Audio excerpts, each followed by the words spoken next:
সত্যি বলাটা আজকে পশ্চিমবঙ্গের সব থেকে বড় অপরাধ। আমরা ধর্ম নিরপেক্ষ দেশ বা ধর্ম নিরপেক্ষ রাজ্যে বাস করছি। ধর্ম নিরপেক্ষতাটা কি? একটা সামান্য কথা বলছি, মেবি এটার জন্য হয়তো পুলিশ কেস হতে পারে আমার উপরে বা আপনার উপরেও হতে পারে, আপনার চ্যানেলে ব্রডকাস্ট হচ্ছে বলে। রিসেন্টলি একটা হয়েছে, যেটার জন্য আমার বাড়িতে পুলিশ গিয়ে আমার দরজা ভেঙেছিল, আপনারা জানেন।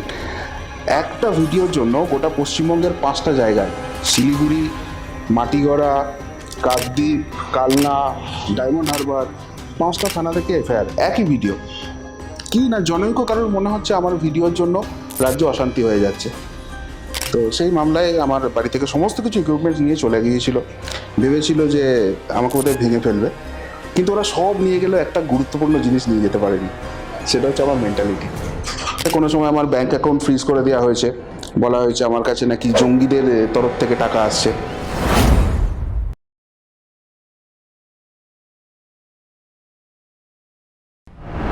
একজন কম্পিউটার সায়েন্স ইঞ্জিনিয়ার হয়ে সিনিয়র প্রজেক্ট ম্যানেজারের পদের চাকরি ছেড়ে দিয়ে কেন শুরু করতে হলো ইউটিউবে ভিডিও করা? এই রাজ্যে সত্য কথা বলার জন্য কি মাসুল গুনতে হয়েছে তাকে? রাজ্যের বর্তমান পরিস্থিতি থেকে শুরু করে 2026 বিধানসভা ভোটে কি হতে চলেছে তার সম্পূর্ণ জেনে নেব আজকের এই বিশেষ পডকাস্টে আমাদের বিশেষ অতিথি প্রিয় বন্ধু মিডিয়া থেকে শুদ্ধশীল ঘোষবাবুর কাছ থেকে। তাই সম্পূর্ণ পডকাস্টটি দেখুন, শুনুন এবং জানুন শুধুমাত্র চন্দন চরিত বেঙ্গলি পডকাস্টে।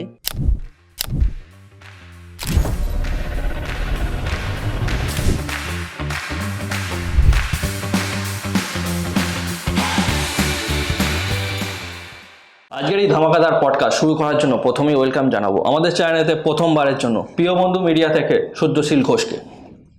নমস্কার, আপনাদের এই পডকাস্টে আমাকে ডাকার জন্য অসংখ্য ধন্যবাদ। ধন্যবাদ তো আপনাকে, আপনার চ্যানেলেতে এত ব্যস্ত থাকতে হয়, তারপরও আপনি যে আমাকে টাইম দিয়েছেন এটাই আমার কাছে বড় কথা, এই আমার ছোট চ্যানেলের জন্য। না, ছোট বড় কিছু নয়, আমরা একটা সম্মিলিত লক্ষ্যের দিকে সবাই কাজ করছি এবং আমি মনে করি যে আমাদের যে ইউটিউব কমিউনিটি রয়েছে সেখানে আমরা সবাই কাজ করছি, সবাই কিছু না কিছু কন্ট্রিবিউশন রাখছি। আমাদের যে মেন স্ট্রিম মিডিয়ার যে কাজটা করার কথা ছিল কোথাও গিয়ে সেই কাজটা হচ্ছে না, তো সেই কাজটা যখন আমরা সবাই মিলে করছি, আমরা একটা ফ্যামিলি, এখানে ছোট বা বড় বলে আলাদা করে কেউ তো কিছু নেই। আচ্ছা, কেমন আছেন বলুন আগে। প্রথমেই আমি আপনার চ্যানেলের দর্শক, আপনাকে সবাইকে আমার তরফ থেকে শুভেচ্ছা, ভালোবাসা, প্রণাম জানাই। আপনার পডকাস্টের প্রথম কোশ্চেনটা যদি আপাতভাবে দেখি, একটা বেশ নিরামিষ কোশ্চেন, কেমন আছি, যার খুব স্বাভাবিক উত্তর হওয়া উচিত ছিল ভালো আছি। কিন্তু আমরা এমন একটা অন্ধকারময় রাজ্যে, একটা এমন অন্ধকারময় সময়ে বাস করছি যেখানে ভালো শব্দটা উচ্চারণ করাটাই বাতুলতা। আপনি যদি একটু বাইরের দিকে তাকান, আমাদের রাজ্যে কোনো সরকারি চাকরি বলে কোনো বস্তু অবশিষ্ট আর নেই। শিল্প ব্যবস্থা ভেঙে পড়েছে, কোনো বেসরকারি চাকরিও নেই। ব্রিলিয়ান্ট ছেলে মেয়েগুলো, আপনার আমার ভাই বোন, রাস্তায় বসে আছে দীর্ঘদিন ধরে। যারা সরকারি চাকরি করছে তারা ডিএ পাচ্ছে না। স্বাস্থ্য ব্যবস্থা ভেঙে পড়েছে। শিক্ষা দপ্তরটা পুরোটা জেলে রয়েছে। যেদিকে তাকান শুধু দুর্নীতি, দুর্নীতি এবং দুর্নীতি। গোটা রাজ্যটা চলছে ভাতা এবং ভিক্ষা দিয়ে। এবং মুশকিলের কথা হচ্ছে, রাজ্যের এই যে করুণ অবস্থার ছবিটা যারা তুলে আনার চেষ্টা করছে, যারা মানুষকে সত্যিটা দেখানোর চেষ্টা করছে, তাদের কণ্ঠটা রোধ করে দেওয়া হচ্ছে পুলিশ এবং প্রশাসনকে নগ্নভাবে ব্যবহার করে। রাষ্ট্রশক্তির এত নগ্ন ব্যবহার পশ্চিমবঙ্গে কেন, সারা ভারতবর্ষের ইতিহাসে কোনোদিন দেখা যায়নি। সুতরাং এরকম একটা পরিস্থিতিতে যেরকম থাকা যায় সেরকমই আছি। ভালো শব্দটা আনফর্চুনেটলি বলতে পারলাম না। আপনি বলতে চাইছেন রাজা উলঙ্গ বলা যাবে না, রাজা হেভি ড্রেস পরে আছে বা খুব ভালো ড্রেস পরে আছে এটাই বলতে হবে। তার থেকেও যদি কেউ বেশি তেল বা ঘি বাটার কিছু দিতে পারে আরো ভালো হয়। রাজার কাপড়ের কথা বলা মানে এখানে সব থেকে বড় অপরাধ। সত্যি বলাটা আজকে পশ্চিমবঙ্গে সব থেকে বড় অপরাধ। আচ্ছা, আমি তো আপনার চ্যানেল ভালো রীতিমতো প্রায় 2-3 বছরের ওপর ফলো করছি। সেখানে আমি রিসেন্ট টাইমে দেখছিলাম যে আপনার বাড়িতে পুলিশ গিয়েছিল, যার কোনো ভিত্তিই নেই। আপনি যদি একটু ডিটেলসে বলেন যে আপনার ওপর কী কী এর জন্য সাফার করতে হয়েছে এই নিউজগুলোকে কভার করার জন্য, যেগুলো মেন স্ট্রিম মিডিয়া কভার করে না। না, আমি এটাকে প্রথমত সাফার বলবো না। মানে রাষ্ট্রশক্তি বা যাদের বিরুদ্ধে কথা বলছি তারা হয়তো ভাবছে আমাকে সাফার করাচ্ছে, আমি এটাকে অ্যাপ্রিসিয়েশন হিসেবে নিই। কেন বলছি, আগে এই জায়গাটা একটু ব্যাখ্যা করার দরকার আছে। ধরুন আপনি রাস্তা দিয়ে যাচ্ছে, কেউ আপনাকে একটা কিছু কথা বললো, আপনি চেনেন না জানেন না, আপনি কি কোনো রিয়াকশন দেবেন? কিন্তু আপনার চেনা জানা যদি কেউ হয় এবং কথাটা এতটাই আপনার সম্বন্ধে বাস্তবসম্মত, আপনি কিন্তু রিয়্যাক্ট করবেন। সো একজন ইউটিউবার, তাকে ভয় পাওয়াতে, তার পরিবারকে ভয় পাওয়াতে, যদি বাড়িতে 30 জনের একটা বিশাল বাহিনী হয়, নিচে যদি 5টা জিপ দাঁড়িয়ে থাকে, নিচে 50 জন পুলিশ বাহিনী দাঁড়িয়ে থাকে, তার মানে কোথাও গিয়ে সত্যিটা যেটা বলছি সেটা রাজা বা রানী যাই বলুন পশ্চিমবঙ্গের ক্ষেত্রে তাকে এফেক্ট করছে। সে বুঝতে পারছে তার সত্যিটা সামনে চলে আসছে, যেটা আগামী দিনে রাজনৈতিকভাবে তার জন্য বোধহয় একটা বড় ক্ষতি হয়ে যেতে পারে। সেই জন্যই এই জিনিসটা ব্যবহার করছে। আর আমার উপর যে এই পুলিশি অত্যাচার বা প্রশাসনের অত্যাচারের কথা বলছেন, আমি নিজেও জানি না আমার বিরুদ্ধে কতগুলো কেস চলছে, মানে এখন আর হিসেব রাখতে পারি না। আমার লয়ার বোধহয় বলতে পারবে। তবে প্রত্যেক জিনিসেরই তো প্রথম থাকে, সেই প্রথমটা কিছুটা মনে আছে। আমি প্রথম যেটা হয়েছিল 2017 সাল, তখন আমাদের পোর্টাল সবে চালু হয়েছে। আমি বাংলা মিডিয়াতে ফার্স্ট, মানে no other print media, no electronic media, no YouTube channel. আমি ফার্স্ট বলেছিলাম, একটা সোর্স থেকে খবর পেয়েছিলাম যে ইডি বা সিবিআই, এই যে কেন্দ্রীয় তদন্তকারী সংস্থাগুলো রয়েছে, তারা অভিষেক বন্দ্যোপাধ্যায় নামে এই পশ্চিমবঙ্গের কাউকে একজনকে জেরা করতে পারে। এবং তার কারণ হচ্ছে পশ্চিমবঙ্গে একটা ব্যাপক পরিমাণ দুর্নীতি হচ্ছে, সেই দুর্নীতির তদন্তের জন্য। আমি কিন্তু এটা তখনও খবর পাইনি যে সেই দুর্নীতিতে সেই অভিষেক বন্দ্যোপাধ্যায় অ্যাকিউজড, নাকি তাকে সাক্ষী হিসেবে ডাকা হচ্ছে, কিন্তু ইডি বা সিবিআই তাকে ডাকতে পারে। 2017 সালের জুন মাসের কথা বলছি আমি। তারপর আমি দেখলাম জনৈক সঞ্জয় বসু বললেন যে ডায়মন্ড হারবারে যিনি তৃণমূল কংগ্রেসের সাংসদ আছেন, ইনিই সেই অভিষেক বন্দ্যোপাধ্যায়, এবং তার নাকি আমি মানহানি করে ফেলেছি। এবং তারপর নোটিশের পর নোটিশ, তার সঙ্গে আমার বিরুদ্ধে মানহানির মামলা করা হবে, সিভিল ক্রিমিনাল যত রকমের ধারা হয় করা হবে। এবং তার পাশাপাশি বেশ কিছু আমি ফোন পাচ্ছি অন্যান্য সোর্স থেকে, যারা বলছে যে এই অভিষেক বন্দ্যোপাধ্যায় সম্বন্ধে কিছু লেখা যাবে না, তার বিনিময়ে যদি আমি কিছু চাই আমি সেটা পেতে পারি। সেটা কে করছেন আমি জানি না, তারা ডিসক্লোজ করছেন না, কিন্তু তারা এই অফার দিচ্ছেন। তা আমি সিদ্ধান্ত সেদিনকে নিয়েছিলাম যে আমার খবরটা ঠিক আছে। অ্যান্ড তারপর আরও বিভিন্ন হয়েছে। কোনো সময় আমার ব্যাংক অ্যাকাউন্ট ফ্রিজ করে দেওয়া হয়েছে, বলা হয়েছে আমার কাছে নাকি জঙ্গিদের তরফ থেকে টাকা আসছে, অথচ 3 বছর হয়ে গেল তার চার্জশিট এখনো দিতে পারলো না। রিসেন্টলি একটা হয়েছে, যেটার জন্য আমার বাড়িতে পুলিশ গিয়ে আমার দরজা ভেঙেছিল, আপনারা জানেন। একটা ভিডিওর জন্য গোটা পশ্চিমবঙ্গের 5টা জায়গায়, শিলিগুড়ি, মাটিগড়া, কাকদ্বীপ, কালনা, ডায়মন্ড হারবার, 5টা থানা থেকে এফআইআর, একই ভিডিও। কি না জনৈক কারোর মনে হচ্ছে আমার ভিডিওর জন্য রাজ্যে অশান্তি হয়ে যাচ্ছে। তো সেই মামলায় আমার বাড়ি থেকে সমস্ত কিছু ইকুইপমেন্টস নিয়ে চলে গিয়েছিল, ভেবেছিল যে আমাকে বোধহয় ভেঙে ফেলবে, কিন্তু ওরা সব নিয়ে গেলেও একটা গুরুত্বপূর্ণ জিনিস নিয়ে যেতে পারেনি। সেটা হচ্ছে আমার মেন্টালিটি। যেদিনকে আমার বাড়ি থেকে সমস্ত কিছু নিয়ে চলে গেল, আমার বাড়িতে শুধু একটা ভাঙা ফোন আছে, যেটাতে না আসে লাইট, না ভালো করে সাউন্ড। পুলিশ চলে যাওয়ার পর রাত্রিবেলা আমি সেখানে একটা ভিডিও করেছিলাম, যেটা খুব কম করে বোধহয় 5.5-6 লাখ, আমার এখন আর মনে নেই, ভিউ হয়েছিল। এবং সেদিনকেই আমি বলেছিলাম যে এই মেন্টালিটিটা আপনি নিয়ে যেতে পারবেন না। আপনি যে ভয় পেয়েছেন সেটা প্রমাণিত হয়ে গেল। তারপর কোর্টের লড়াই চলছে, 5টার মধ্যে 2টো মামলা খারিজ হয়ে গেছে, 3টে এখন ভয়ে আর রাজ্য সরকার যাচ্ছেই না, যেদিনকে ডেট পড়ছে পিছিয়ে দিচ্ছে। তো এই চলছে, বাট এটা আমার কাছে অ্যাপ্রিসিয়েশন, এটা কোনো আমার কাছে অন্তত টর্চার নয়।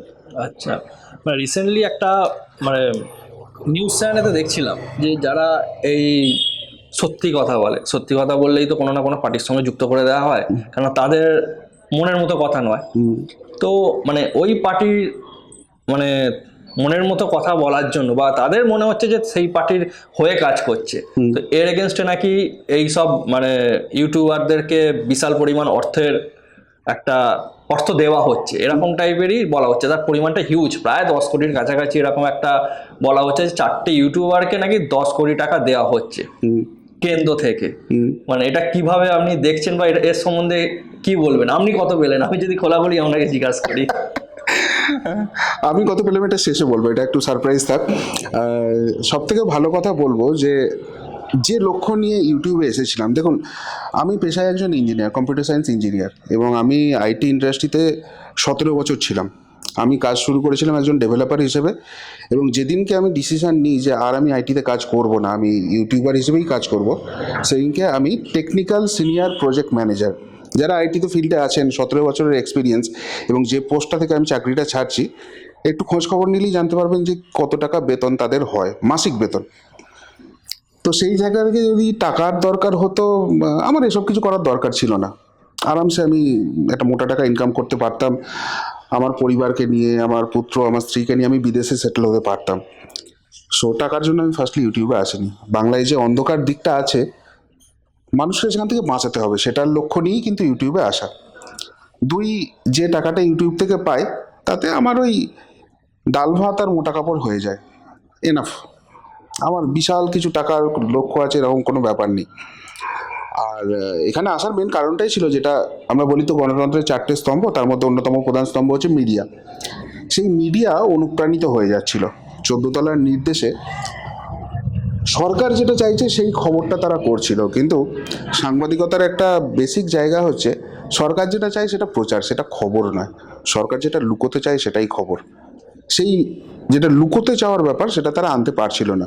সেই জন্যই এই ইউটিউব কমিউনিটি উঠে এসেছে, এবং ইউটিউব কমিউনিটি উঠে আসার পর যারা কাজ করছেন দুর্দান্ত কাজ করছেন। মানে আমি তাদের মধ্যে হয়তো খুব সামান্যই কন্ট্রিবিউশন রাখতে পেরেছি, কিন্তু যদি নাম করি এক এক করে দুর্দান্ত কাজ করছেন, এবং তারা কোথাও গিয়ে আজকে কিন্তু মেনস্ট্রিম মিডিয়াকে পিছনে ফেলে দিয়েছেন।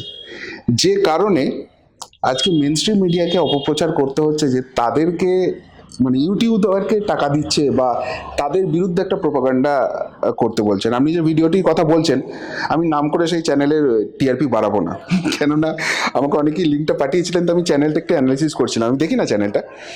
তো সেখানে তাদের যে ভিডিও, কোনো ভিডিওতে দেখছি 62 ভিউজ, 62 নট কে, 62 ভিউজ, কোনোটায় 100, কোনোটায় খুব বেশি হলে 700। আর যেটাতেই ইউটিউবারদের নামে এই ধরনের অপপ্রচার করা হয়েছে সেখানে দেখলাম 62,000 ভিউ। মানে কাউকে গালাগাল দিলে যে টিআরপি বাড়ে সেটাই চ্যানেলগুলো বুঝেছে, এবং সেই গালাগাল দেওয়ার ক্ষেত্রে হচ্ছে ইউটিউবাররা। তবে যদি সেই চ্যানেলে সত্যিই সৎসাহস থাকে, সাংবাদিকতা, তারা তো বলছে নিরপেক্ষতা দেখাচ্ছে, আমার মনে হয় যে তাদের সেই ইউটিউবারগুলোর নামগুলো ফাঁস করা উচিত, একদম প্রকাশ্যে নিয়ে আসা উচিত। তাদের কাছে ডেফিনিট তথ্য সোর্স সব কিছু রয়েছে, সেই জন্যই তো নিয়ে আসছে। এবং শুধুমাত্র সেই নাম ফাঁস করাই নয়, সেই সমস্ত কিছু পুলিশ এবং প্রশাসনের কাছে দিয়ে দেওয়া উচিত। পুলিশ তো আমাদের সব কিছু করে, ব্যাংক অ্যাকাউন্ট ফ্রিজ করে, আমাদের বাড়িতে হামলা করে, দরজা ভাঙে, সমস্ত কিছু নিয়ে চলে যায়, তারপরও কাঁচকলা কিছু পায় না। তো পুলিশ তাদের বাড়িতে গিয়েও দেখুক যে কত কি রয়েছে। আর যারা খবরটা করেছে তাদের মালিক খুব সম্ভবত গত 3 বছর ধরে জেলে আছে। আমাদের বিরুদ্ধেও এই প্রশাসন চেষ্টা করেছিল জেলে পড়ার, আজ অব্দি টাচ করতে পারেনি। আদালতের লড়াই আমরা বারবার জিতেছি। তাদের মালিক কেন জেল থেকে বেরোতে পারছে না? তারা কার দালালি করে? আর 10 কোটি টাকা বলছে, আমার মনে হয় এই ইউটিউবার যারা কাজ করছেন, আমি নাম করেই বলছি, শফিকুল, আরামবাগ টিভি, সন্ময়দা, বাংলার বার্তা, অদ্বিতীয়া, এরকম যারা কাজ করছেন, রুদ্রদা, মানব, এদের কাজের পরিমাণ টাকা দিয়ে পরিমাপ করা যায় না। এরা বাংলাটাকে বাঁচাবার জন্য লড়ছে। 10 কোটি কি, আগামী দিনে সত্যি যদি বাংলায় পরিবর্তন হয়, টাকার থেকে অনেক বেশি এদের এই লড়াইটার মূল্য, আমার মনে হয়। আর যদি এই কথাটার মধ্যে সামান্যতম সত্যতা থাকতো, তারা নামগুলো প্রকাশ করতে পারতো, ছবিগুলো দেখাতে পারতো। সেই ক্ষমতা তাদের নেই, কেননা একটা ভুয়ো খবর তারা ছাড়ছে। আচ্ছা, এই যে কথায় কথায় আপনি একটা কথা বললেন যে সামনে যদি পরিবর্তন হয়, আর 10 মাস কি 11 মাস আছে বিধানসভা ভোট আসতে, আপনি এই মুহূর্তে দাঁড়িয়ে কি মনে করছেন, পরিবর্তন কি সম্ভব? বা বিজেপি, যদি আমরা সামনাসামনি কাউকে যদি ভেবে থাকি যে বিজেপি পরিবর্তন আনতে পারে, কারণ এছাড়া তো অন্য কোনো, সিপিএম প্রায় জিরো, কংগ্রেসও প্রায় জিরো, তো তাদের দ্বারা সম্ভব নয়, আমরা এক প্রকার ধরেই নিচ্ছি। বিজেপি যদি পারে, তাহলে বিজেপির পক্ষে কতটা সম্ভব পরিবর্তন আনা, বা বিজেপির মধ্যে কি সেই জিনিসটা দেখতে পাচ্ছেন যে পরিবর্তন আসতে পারে? দেখুন, একটা কথা আমি স্পষ্টভাবে বলতে পারি, 2026-এ যদি এই রাজ্যে পরিবর্তন না হয়, এই বাংলাটা শেষ হয়ে যাবে। পরিবর্তন দরকার। আচ্ছা, এর সঙ্গে আমি আরেকটা কোশ্চেন অ্যাড করবো, যে 2021-ই বড় সুযোগ ছিল নাকি 2026 বড় সুযোগ? কেন অনেকেই বলছে যা সুযোগ ছিল 2021-এ ছিল, 26টা আর কোনোভাবে সম্ভব নয়।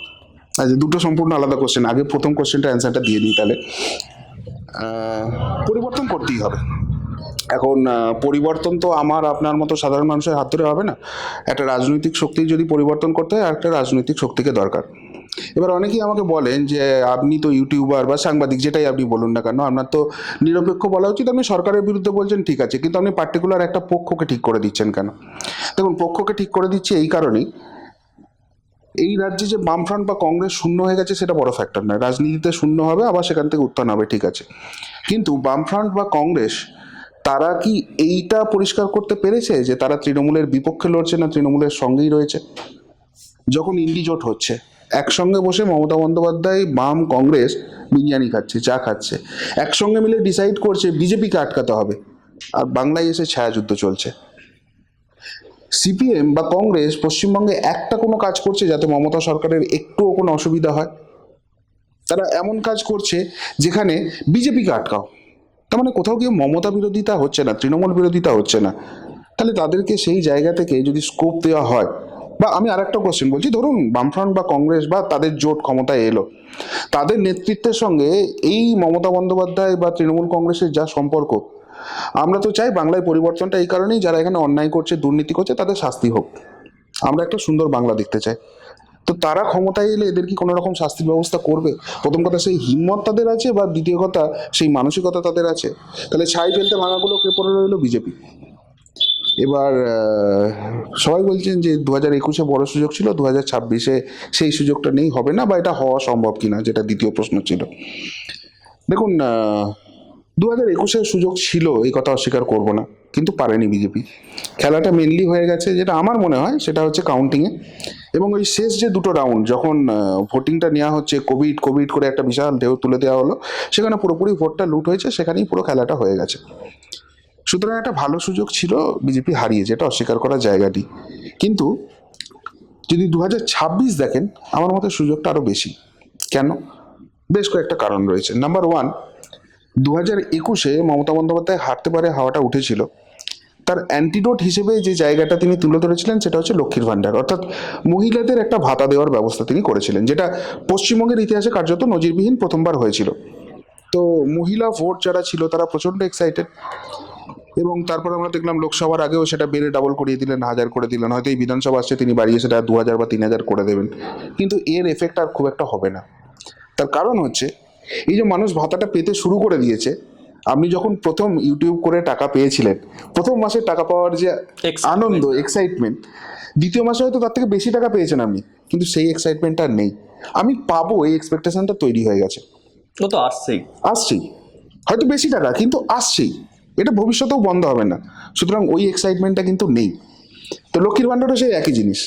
দ্বিতীয়ত, এই বাংলার খুব কম করেও 40 থেকে 60 লক্ষ লোক পরিযায়ী হয়ে আছে, যারা বাইরের রাজ্যে গিয়ে কাজ করতে বাধ্য হচ্ছে, বিজেপি শাসিত রাজ্যে গিয়ে কাজ করতে বাধ্য হচ্ছে। এবার সেই রাজ্যে বিজেপির ডবল ইঞ্জিন সরকার থাকার জন্য কি কি হচ্ছে, এবং সেখানেও লক্ষ্মীর ভাণ্ডারের মতো প্রকল্প এবং তার থেকে বেটার প্রকল্প রয়েছে, এই জায়গাটা কিন্তু তারা বুঝছেন। ফলে তারা খুব ভালো করেই জানেন, যেটা গতবার প্রচার ছিল, যে দিদিমণি এলে বা মমতা বন্দ্যোপাধ্যায় এলে আপনারা টাকা পাবেন, বিজেপি এলে কিন্তু পাবেন না। সেই জায়গাটা কিন্তু আর বলার মতো জায়গায় নেই। বিজেপি এলেও টাকা পাবো, এবং আরও বেশি করে পাবো। এই রিসেন্টলি দিল্লিতে হলো, ওড়িশাতে হলো, আমাদের পাশের রাজ্য, সব জায়গাতে কিন্তু এখন এই জায়গাটা চালু হয়ে গেছে। সুতরাং ওই মহিলা ভোটের ফ্যাক্টরটা নালিফাই হয়ে যাবে। নাম্বার টু, যেটা মমতা বন্দ্যোপাধ্যায় বলেছিলেন, যে আমি যদি ক্ষমতায় আসি, ডবল ডবল বেতন, ডবল ডবল চাকরি। মানুষ কি দেখেছে? ডবল ডবল বেতন, ডবল ডবল চাকরি হয়েছে। কে পেয়েছেন? আলাপন বন্দ্যোপাধ্যায় পেয়েছেন। কে পেয়েছেন? রাজীব কুমার পেয়েছেন, তার স্ত্রী পেয়েছেন। মানে যারা ওনার ঘরের মন্ত্রী, নেতা, আমলা, যারা সোজা কথায় দলদাস হয়ে কাজ করছেন, তারা পাচ্ছেন। আর যাদের পাওয়ার কথা, তাদেরকে 1000 টাকা ধরিয়ে দিচ্ছেন, আর তার বাড়ির লোক কিন্তু রাস্তায় বসে ধর্নায় বসে আছেন বছর পর বছর, কোনো রকম কোনো কিছু সুরাহা নেই। সুতরাং 1000 টাকার লক্ষ্মীর ভাণ্ডার তারা নেবে, না তার বাড়ির ছেলেটা একটা সম্মানজনক সরকারি চাকরি করবে, একটা স্কুলের টিচার হবে, সেখানে মাস গেলে 30-40 হাজার টাকা পেয়ে একটা সম্মানজনক লাইফ করবে? এই কোশ্চেনটা মানুষকে ভাবাচ্ছে। এবং 3 নম্বর, যেটা অত্যন্ত গুরুত্বপূর্ণ, যেটা বাংলাদেশ পরবর্তী পরিস্থিতিতে হয়ে গেছে, যে আমরা বারবার বলি আমরা ধর্ম নিরপেক্ষ দেশ বা ধর্ম নিরপেক্ষ রাজ্যে বাস করছি। ধর্ম নিরপেক্ষতাটা কি? একটা সামান্য কথা বলছি, মেবি এটার জন্য হয়তো পুলিশ কেস হতে পারে আমার উপরে, বা আপনার উপরেও হতে পারে, আপনার চ্যানেলে ব্রডকাস্ট হচ্ছে বলে। আপনি হিন্দু তো, আমিও হিন্দু। ধরুন আমরা একটা হিন্দু এলাকাতেই দাঁড়িয়ে আছি, এবং আমি অন্য কোনো ধর্মকে অপমান করছি না, ধর্ম নিরপেক্ষ, মানে আমার ধর্মের কথা আমি বলতে পারি। আমার ধর্ম খুব ভালো, একটা হিন্দু এলাকায় দাঁড়িয়ে যদি আমাকে বলতে হয়, তার আগে কিন্তু আমাকে আশেপাশটা এরকম করে দেখে নিতে হয়, অন্য কেউ শুনে নিচ্ছে না তো। ভয়ে ভয়ে আমার নিজের ধর্মের কথা আমার নিজের ধর্মীয় এলাকায় দাঁড়িয়ে বলতে হয়। অথচ এখানে যদি অন্য কোনো ধর্ম হয়, সে যদি বলে হিন্দুকে মেরে কেটে আমি ভাগীরথীতে ভাসিয়ে দেবো, তার এগেনস্টে কোনো কেস হয় না। ধর্মনিরপেক্ষতা মানে এখানে দুর্গাপুজোর মণ্ডপ থেকে অন্য ধর্মের ধর্মীয় প্রার্থনা জোরে জোরে বাজে, কিন্তু যখন হিন্দুদের প্রোগ্রাম হয়, সেটা রামনবমী হতে পারে, সেটা হোলি হতে পারে, যদি তার একটা আবির বা এক ফোঁটা রঙও অন্য ধর্ম কারোর কাছে লেগে যায়, মারা বা কাটার মতো কেস হয়ে যায়, তাহলে এটা কি ধর্মনিরপেক্ষতা? অবশ্যই ইন্টারনেট পরিষেবা বন্ধ রাখতে হয়। ইন্টারনেট পরিষেবা বন্ধ রাখতে হয়। সো এতদিন যেটা বেসিক্যালি হয়েছে ধর্মনিরপেক্ষতার নামে, হিন্দুদের টেকেন ফর গ্র্যান্টেড হয়েছে এবং একটি বিশেষ ধর্মের তুষ্টিকরণ হয়েছে, তোষণ হয়েছে। এবং সেটা হতে হতে আজকে যে জায়গাটা হয়ে গেছে, যেটা মাননীয়া খুব ভালোবেসে তাদেরকে নাম দিয়েছেন দুধেল গাই, সেই দুধেল গাইদের অত্যাচার শুরু হয়ে গেছে। আপনি রাস্তা দিয়ে যান, আপনার মাথায় যদি হেলমেট না থাকে পুলিশ আপনাকে কেস দেবে, কিন্তু একটি বিশেষ ধর্মের 10 টাকার একটা যদি বিশেষ জালি জালি টুপি আপনার মাথায় থাকে না, আপনাকে ছোঁয়ার ক্ষমতা কারণ নেই। এই ছবিটা কিন্তু পশ্চিমবঙ্গে বিভৎস রকমের দেখা যাচ্ছে, এবং বাংলাদেশ দেখে এখানকার হিন্দুরা কিন্তু আতঙ্কিত। চিন্ময় প্রভুর আজকে কি হচ্ছে, সেখানে ঘরে ঢুকে ঢুকে মা বোনেদের সঙ্গে কি হচ্ছে। একজন মা হাত জোর করে ধর্ষকদের বলছে, তারাও বিশেষ সম্প্রদায়, 16 জন এসেছে, যে বাবা আমার মেয়েটাকে তোরা ধর্ষণ কর, এক এক করে, একসঙ্গে করিস না, আমার মেয়েটা মরে যাবে। এটা বাংলাদেশে হচ্ছে, আমাদের পশ্চিমবঙ্গে হবে না? পশ্চিমবঙ্গে হচ্ছে না। সুতরাং এই যে ফ্যাক্টরগুলো আছে, সেই জায়গা থেকে মানুষ জাগছে, ইউনাইটেড হচ্ছে, এবং 26-এর ভোট অন্যরকম হবে, আমার দৃঢ় বিশ্বাস রয়েছে। আচ্ছা, এই যে 2021 গেল, বিজেপির যে বললেন না যে চান্স ছিল একটা বড়, মানে সেখান থেকে কি শিক্ষা নেওয়া উচিত বিজেপির?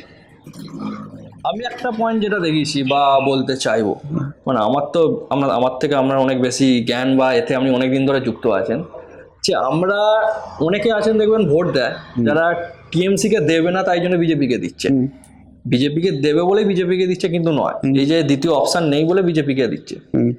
সেখানেই যে টিএমসিতে যাদেরকে দেখে এসেছে তারাই সাডেনলি চেঞ্জ করে একদম এদিকে চলে এলো, মানে অনেকজন।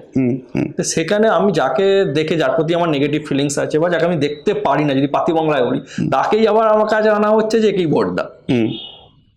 এখানে কি একটা বড় মানে ক্যালকুলেশন মিস্টেক করেনি 2021? অবশ্যই অবশ্যই।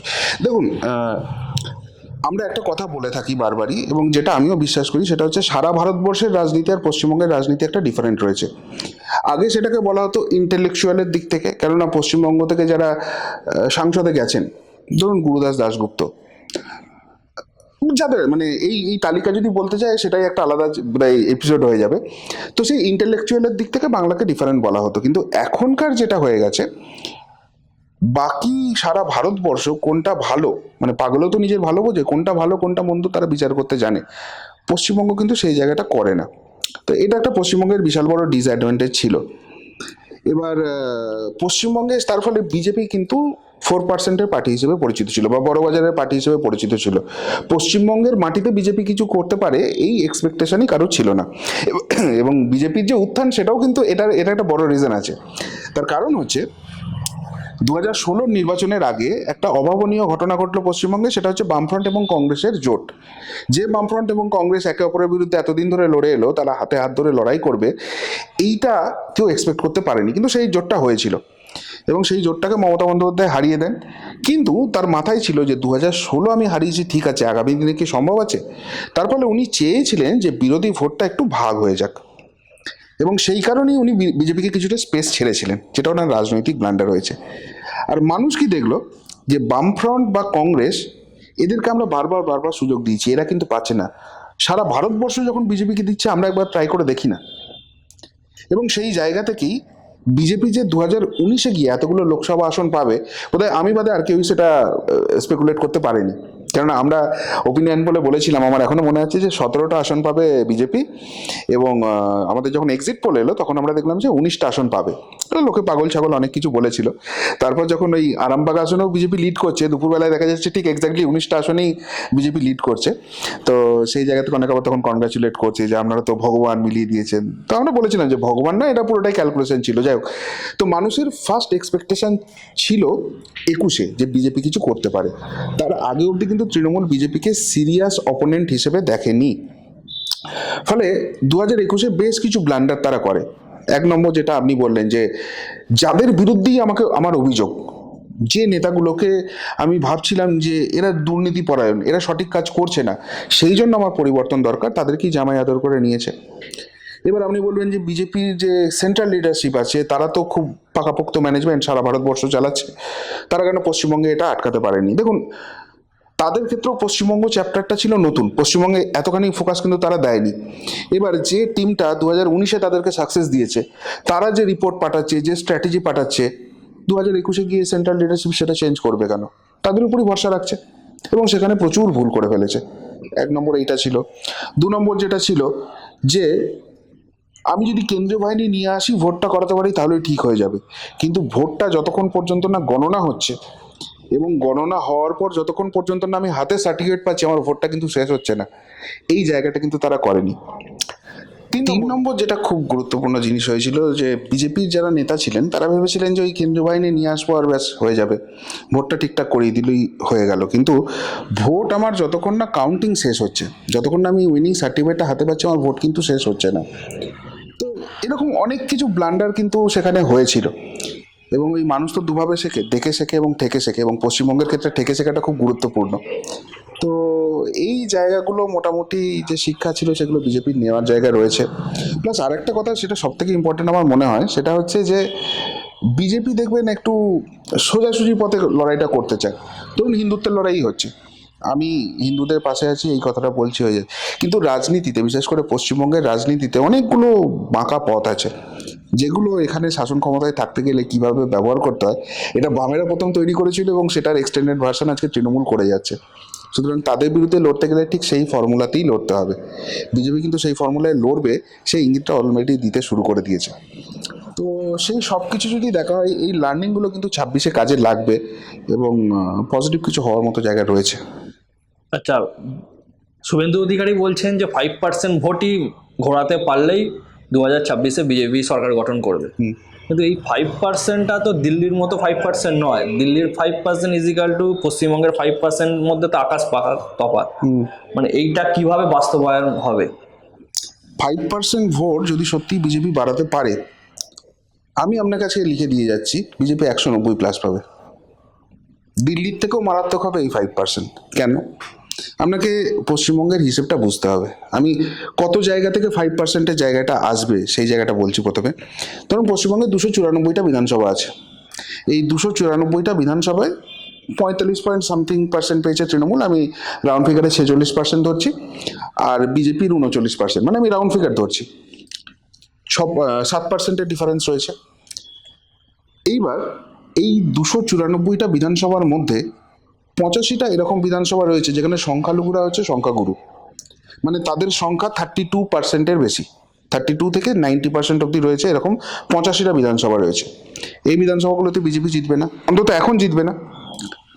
এবং যদি দেখেন তৃণমূল কংগ্রেস এখানে ভোটটা পাবে ওই 55, 60, 70, 75, 80% অব্দি ভোট পেয়ে যাবে। আর বিজেপি এই আসনগুলোতে খুব বেশি হলে 12, 15, 18% ভোট পাবে। অর্থাৎ এই 85টা আসনে যদি তৃণমূলের অ্যাভারেজ ভোট দেখেন 60%-এর কাছাকাছি থাকবে, আর বিজেপির অ্যাভারেজ ভোট 15% থাকবে। তার মানে 294টা বিধানসভায় যদি অ্যাভারেজ ভোট 46% হয়, আর 85টা বিধানসভায় অ্যাভারেজ ভোট 60% হয়, তাহলে বাকি 209টা বিধানসভায় তৃণমূলের অ্যাভারেজ ভোট 40% বা তারও কম। Point number 1 clear. বিজেপির ভোট 85টা বিধানসভায় 15% আর ওভারঅল 39%। তার মানে 209টা বিধানসভায় বিজেপির অ্যাভারেজ ভোট এর থেকে বেশি, 42%, 43%। তাহলে এমনিতেই আমি দেখছি বিজেপির একটা এজ রয়েছে। বিজেপি 209টা বিধানসভাতে 42-43% অ্যাভারেজ ভোট পাচ্ছে, তৃণমূল কংগ্রেস 39-40% ভোট পাচ্ছে। 2 নম্বর পয়েন্ট, তৃণমূল কংগ্রেস যে ভোটটা পেয়েছে তার মধ্যে 32% হচ্ছে সংখ্যালঘু ভোট, 10 থেকে 11% হচ্ছে মহিলা ভোট, যেটা লক্ষ্মীর ভাণ্ডারের জন্য তারা পেয়েছে, এবং 4% বা 5% রয়েছে যার মধ্যে কিছু লুটপাটের ভোট রয়েছে এবং কিছুটা জাল ভোট রয়েছে, যেটা বিজেপি অভিযোগ করে থাকে।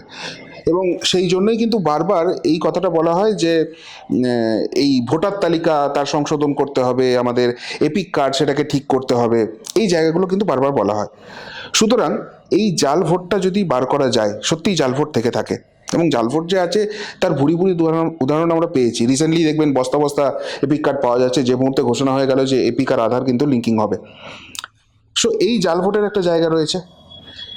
বিজেপি যে ভোটটা পেয়েছে সেই ভোটটার মধ্যে জাল ভোট তো নেই, উল্টে তারা যে ভোটটা পেয়েছে বহু জায়গায় সেটা কিন্তু কাট করে দেওয়া হয়েছে প্রশাসনকে কাজে লাগিয়ে, অভিযোগ উঠেছে। 3 নম্বর যে জায়গাটা রয়েছে, যেটা আমি আগেই বললাম লক্ষ্মীর ভাণ্ডারের কথা, যেটা গতবার মহিলা ভোট 10 থেকে 12% সোজাসুজি চলে গিয়েছিল মমতা বন্দ্যোপাধ্যায়ের বাক্সে, সেখানে কিন্তু একটা স্প্লিট এবার আসার চান্স আছে। কেননা অভয়াকাণ্ড হয়ে গেছে, আরজিকর কাণ্ড হয়ে গেছে, রাজ্যের দিকে দিকে নারী নির্যাতন হচ্ছে, যেভাবে মহিলাদের বাড়ি থেকে বার করে নিয়ে গিয়ে শোষণ করা হচ্ছে, মহিলা ভোট কিন্তু এবার স্প্লিট হবে, সেখান থেকে একটা বেরিয়ে আসার চান্স আছে। সংখ্যালঘু ভোট যেটা 32% ছিল তৃণমূলের পক্ষে, তার মধ্যে যারা শিক্ষিত সমাজ, তার সংখ্যাটা তো খুব কম, 2%, 1%, 3% এরকম হতে পারে, তারা হয়তো বিজেপিকে ভোট দেবে না, কিন্তু তারা তৃণমূলকেও আর ভোট দেবে না, এমন ভাবনা চিন্তা হচ্ছে। যে কারণে বেলডাঙ্গা হতে হয়েছিল সেখানকার কংগ্রেস বলছে, কিন্তু ভালো করে যদি খোঁজ নিয়ে দেখেন, আবার সংখ্যালঘু ভোটটাকে ইউনাইটেড করতে হবে বলে, যে কারণে কংগ্রেস সিপিএম এর সঙ্গে জোটটা ভাঙছে, তারা আবার মমতার সঙ্গে জোট করবে এমন ইঙ্গিত দিচ্ছে, সেই সম্ভাবনা তৈরি হচ্ছে। তো সেই সংখ্যালঘু ভোট স্প্লিট হওয়ার জায়গা রয়েছে। এবং সব থেকে যেটা গুরুত্বপূর্ণ, যেটা দিল্লি মডেলে কাজ করেছিল, যেটা সংঘের একটা বড় অবদান ছিল, তারা ময়দানে নেমেছিল, নেমে বলেছিল যে তুমি গতবার তো ভোটটা দাওনি, কেন ভোটটা দাওনি, ভোট না দিলে কি ক্ষতি হবে। সংঘ কিন্তু কোনো সময় বলে না যে তোমরা গিয়ে বিজেপিকে ভোট দাও, বিজেপি খুব ভালো, তৃণমূলকে ভোট দিও না, তৃণমূল খুব খারাপ। মানে তৃণমূল নয়, যে রাজ্যে হবে সেই রাজ্যের প্রতিপক্ষের কথা বলছি। সংঘ কিন্তু এই কাজ কোনোদিন করে না। সংঘ যেটা মানুষকে বোঝায় যে আমাদের কাছে দেশ সবার আগে, দেশ বাঁচাতে গেলে কোন শক্তি ভালো হতে পারে বলে তোমার মনে হয়, যে শক্তি এখানে জিতে আছে তারা তোমার কি ভালো করছে, কি ক্ষতি করছে, কেন পরিবর্তন করা দরকার, কেন যে জায়গা মানুষের সঙ্গে আলোচনা করে। এবং সেই আলোচনাটার মাধ্যমে আমরা শুধু দিল্লি নয়, মহারাষ্ট্র দেখেছি, হরিয়ানা দেখেছি, যারা লোকসভাতে ভোট দিতেই বেরোয়নি, তারা কিন্তু বেরিয়েছিল এবং ভোটটা দিয়েছিল। আমাদের পশ্চিমবঙ্গ একটা বড় অংশের মানুষ আছে, বিশেষ করে আমি বলবো যারা শহরের দিকে থাকেন, অ্যাপার্টমেন্টে থাকেন, একটু উচ্চ মধ্যবিত্ত, তারা ভোটের দিনটাকে একটা ছুটির দিন হিসেবে দেখেন। মাংস ভাত খেয়ে দুপুরবেলা টিভি দেখেন আর বলেন রে বোমা পড়ছে, এখানে গিয়ে কি হবে। এই মানুষগুলোকে যদি জাগানো যায়, এদেরকে যদি ভোটিংয়ের কথা বলা যায়, কেননা তারাও এফেক্টেড হচ্ছেন। আজকে তারা কি সুরক্ষিত আছেন? তার মেয়েটা যখন কলেজ যায়, দুরু দুরু পক্ষে তারাও অপেক্ষা করেন, এই সমাজটা এমনই হয়ে গেছে। আজকে তার যদি একটা ব্যবসা থাকে, সেখানেও তাকে মাসে একটা মোটা কাটমানি দিতে হয়, একটা তোলাবাজি দিতে হয়, খুশি নেই তারাও। কিন্তু এই মানুষগুলোকে বুথ অবধি আনতে হবে, ভোটটা দেওয়াতে হবে। সুতরাং এই 5%-এর জায়গাটা আছে এবং সেটা দিল্লির থেকে অনেক বড় স্কোপ আছে। এবং ওভারঅল যদি কায়দাটা দেখা যায়, দিল্লি প্যাটার্নে সংঘ কিন্তু ময়দানে নেমে পড়েছে, মহারাষ্ট্র হরিয়ানা প্যাটার্নে তারা কিন্তু নেমে পড়েছে।